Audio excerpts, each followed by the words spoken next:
in your life, you must watch this video. If you don't know, my name is Jacob Felipe and I'm a relationship advisor. In this channel we talk about relationship content, and if you like this content, please subscribe down below to this channel. And let's start with today's video. Now, it would be nice if we had some sort of a crystal ball telling us which romantic flings will work out at the very beginning, so we didn't invest precious time in the wrong people, right? I can't guarantee you will never be ghosted again, but I can make you a component detector of intentions, so you have the best possible chance of investing your time into the people who are serious about relationship with you. Okay, so someone write to me, some woman who follow me, she write, a guy promised he will talk to me again but has ghosted and disappeared for months now. How do I stop feeling defeated and move on after someone leaves me clinging onto their words like that? Now, look, no one can leave you clinging onto their words. Never ever give someone else that power over you. Never give someone that responsibility of giving you closure. Closure is overrated. You sitting there months later waiting for closure. No, don't ever wait for closure from anyone else, because you may never get it. You may waste your entire life waiting for closure for someone.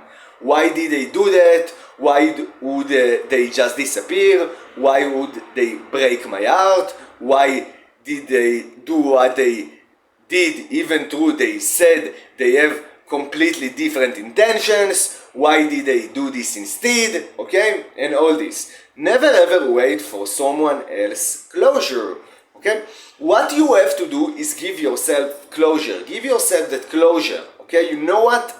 The only closure I need is that in that particular case, a guy promised that he'll see me again and then he didn't. You may sit there and think, how that's closure? Okay, the closure is you had it confirmed that this person is not a person of their word. You had it confirmed that this person's actions don't meet the words, and try being in a relationship with someone whose actions don't meet the words. It's not such a bad idea. And in the long term, it's going to make you deeply unhappy. So you should be glad, by the way, that you are not in a relationship with that person, because you know what's worse than someone not keeping to their word and you lost them? Someone not keeping to their word and you still have them. Someone you are still in a relationship with who continuously breaks their promises and don't show up. That's worse, alright? This person actually give you a gift.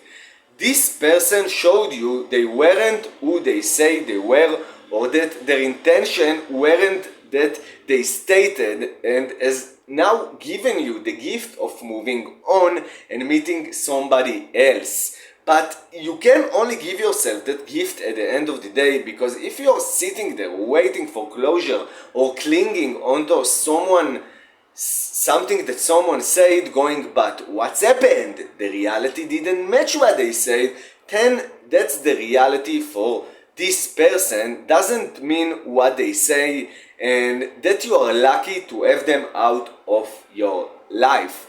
For anyone out there, anytime someone ghosts you, anytime someone doesn't show up for you, that is a form of closure. People are always showing you who they are, okay? When someone tells you who they are, listen. If someone tells you they are a selfish person, listen to that.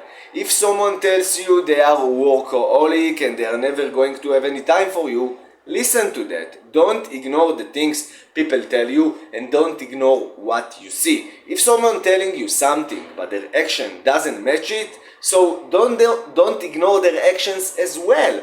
And by the way, some of you might say, well, how do you know whether to pay attention to someone's actions or the words? Because their action weren't saying the right thing, but the words did.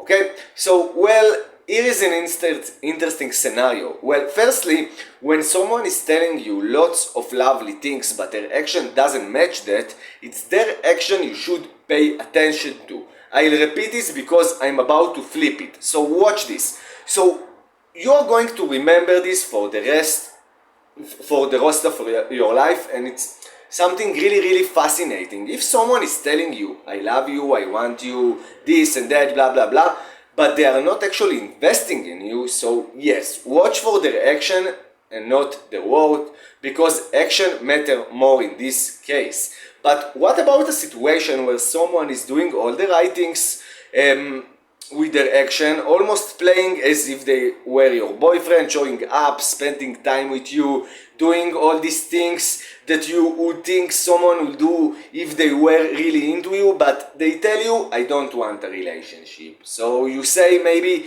Jacob, what should I do in this scenario? Their actions say all of the right things, but the words say the opposite.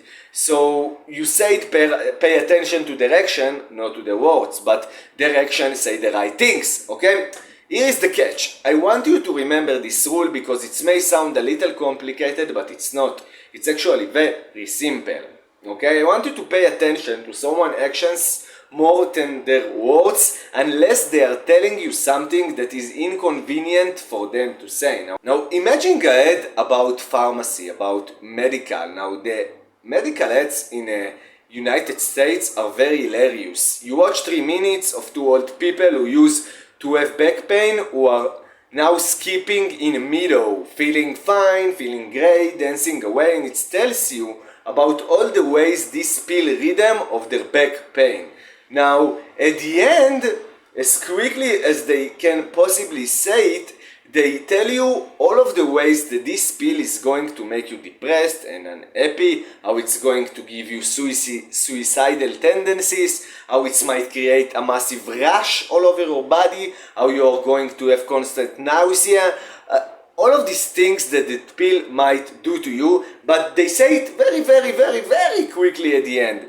And this ad wouldn't say them unless it had to by the rules of the government. It says those things because it has to say them, not because they want to, but because it has to say them. Not because it's convenient, but because that's the liability waiver. That in a relationship, when someone is playing your boyfriend, but at the same time he's telling you, I just don't want a relationship, it's like the disclaimer of this medical ad company. It's actually the same. So it's like, don't look at this thing I'm saying, enjoy us skipping in the middle together, dancing, having the best time ever. Focus on that, just focus on that. Focus on what this pill is going to do to your happiness in the short term. Focus on that, just focus on that. By the way, I don't want a relationship and probably never will. That's the part you have to listen to, because that's the part wasn't helping him in that moment. Not going to make you more likely to sleep with him tonight. Not going to make you more likely to think he's a great guy. Is the thing someone says because it's the truth. If someone says something that's difficult to say, you can consider it as true. If someone tells you what you want to hear, that's when you have to watch their actions to see if their actions actually back them up. That's it for today. If you want more content like this, please consider subscribing down below to this channel, and I will see you on my next video.